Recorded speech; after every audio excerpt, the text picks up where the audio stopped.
So I've always had a desire to explore the vast world. But after a year of working since I've graduated, I felt like I wanted to do something different with my life. It wasn't until I met colleagues and made friends who have done missionary work that really propelled me to be an explorer.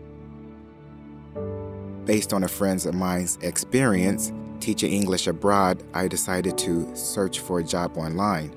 Honestly, I really wanted to get out of the US and see what the world had to offer.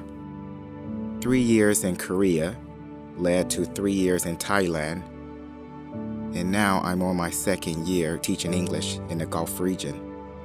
When people ask me where I'm from, I find it difficult to explain. Do I tell them I'm from Oklahoma, where I live with my mom? Or do I tell them I'm from Kansas, where I live with my dad? Or how about Utah, where I finished high school and university? It's hard to say that I'm from any of those places now. I've lived abroad for 8 years.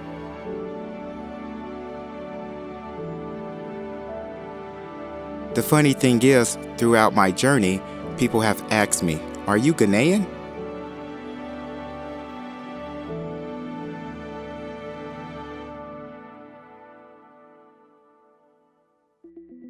Growing up, I really didn't feel connected to the US.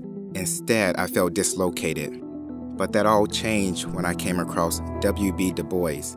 I started to read more about Africa to explore my African self. Really? So that's how influential Yeah. Du Bois is. I had no idea. This is news to me. Yes. I know he spent his last years in Ghana, and he was very close to Dr. Kwame Nkrumah.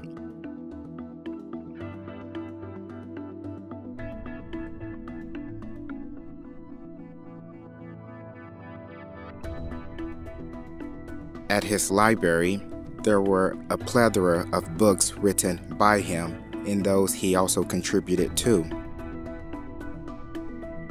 He really helped me to see that I had this double consciousness, an American self and an African self.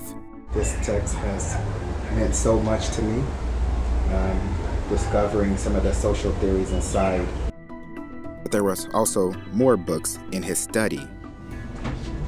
Okay, so this was their personal library and study. And in here we have 1,500. I have to admit this tour was very ambitious of me. I packed in a lot within a short span of time. In my preparation, I read a lot of books about Ghana and the African diaspora.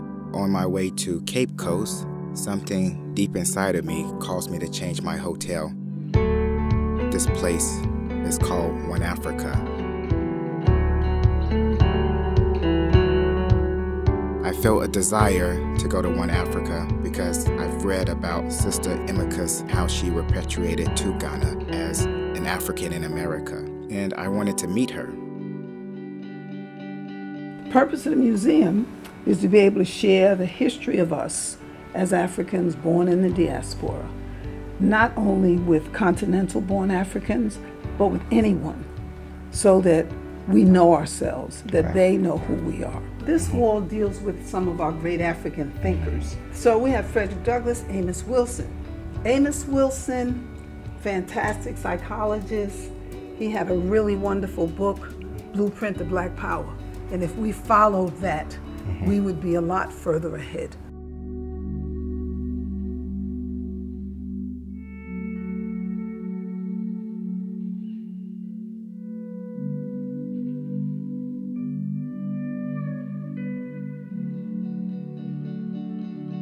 This is where I want to be. You know, I do a lot of traveling, but this is the family house. And as part of African tradition, there is a family house, which means that any member of your family can come here anytime they get ready.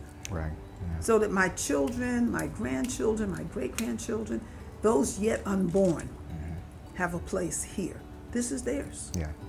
I could have spent an entire day at One Africa, but I knew that I needed to visit other significant places. My pleasure. Should be everything you want to do.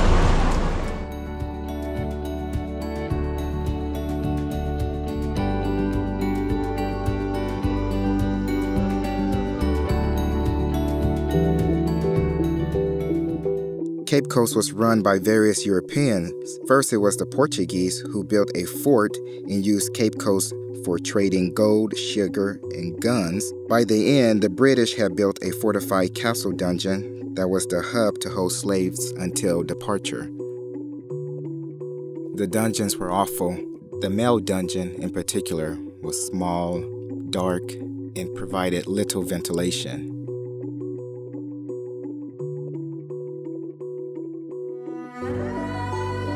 I saw a spiritual site with a priest, and I wanted to go there and connect with my ancestors.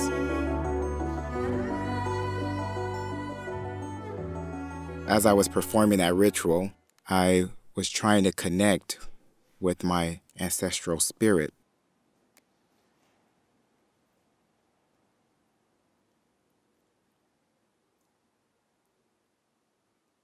I really didn't have words to express, so instead I try to use my heart as a means of communication.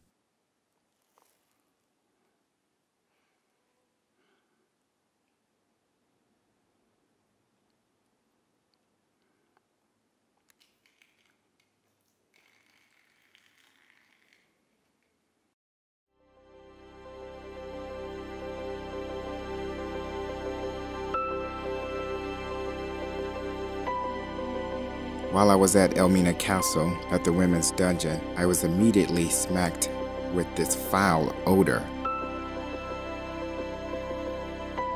The tour guide told me that these slaves were raped, and those who were pregnant that made it onto the boats were considered collateral damage, and so they threw them overboard.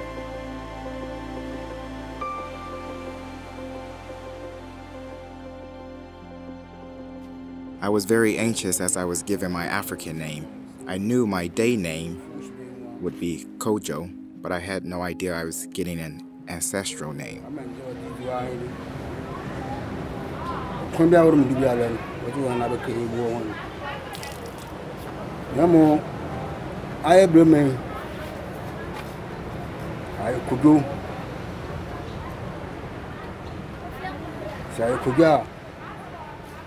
Nama the tabi but also why could go tabi no tabi we're an igni Lizzie could go tabi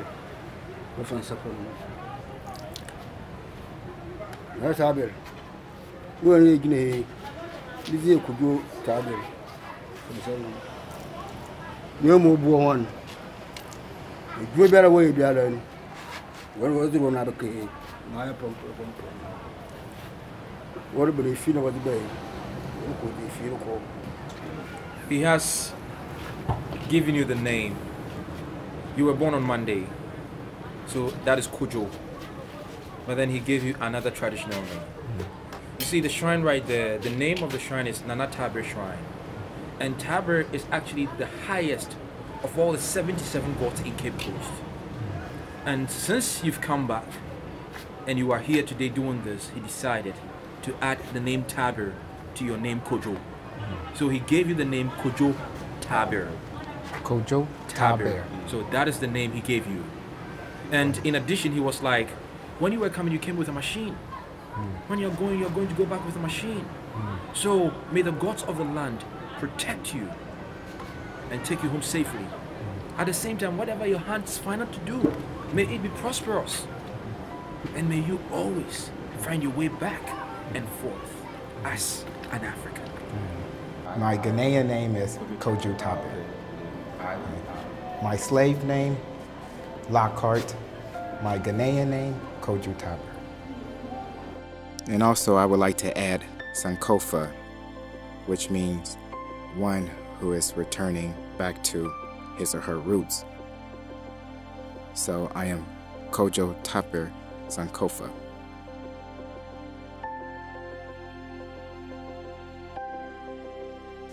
Non-consu, slave river. Yes, non-co means slaves. Su means river, so non-consu is the river. At Asen Mansu, the last bathing site for slaves, I was led to the river where this took place. And when I got there, I was carried across from one side to another. So imagine that they have fed you. Hey! Ha! You're having your laugh back. So imagine that they have fed you, you are strong, and then the radar will bring you through this place. Then you walk through this place to the market. Yes.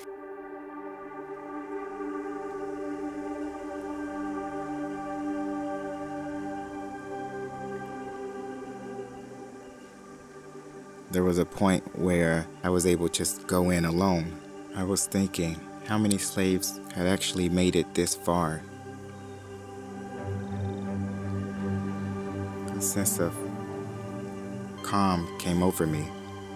The place was tranquil. The water was nice and cool.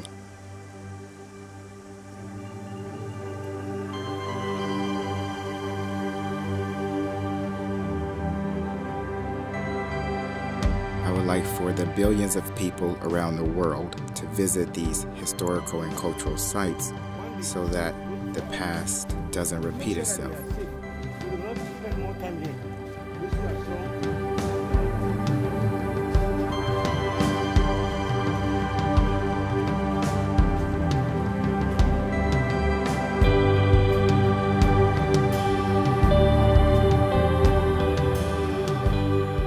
So I would tell my sisters and brothers of the African diaspora to come back home, embark on this spiritual pilgrimage for yourself, and you'll be surprised what you discover.